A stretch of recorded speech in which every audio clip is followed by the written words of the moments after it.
All right, so here's the Smartology garden tool rack kit, which is really awesome. Garage hook kit, also not seen right there.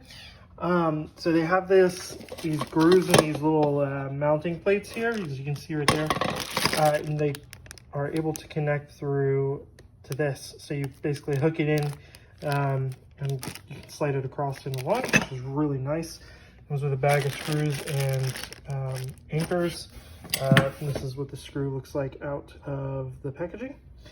So yeah, really nice looking kit so far. I'm gonna go ahead and mount this up on one of my walls in my garage, and I will show you the end result. Awesome, see you then.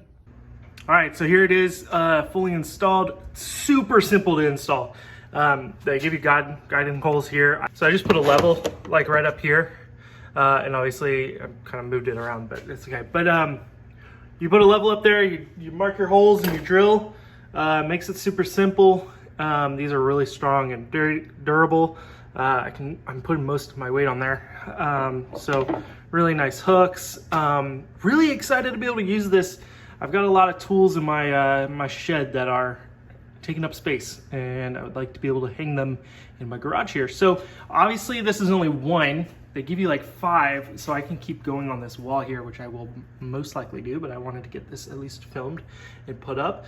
So yeah, you can see just really nice durable screws, nice metal, high quality really. So I really hope this helps you guys with your shopping adventures.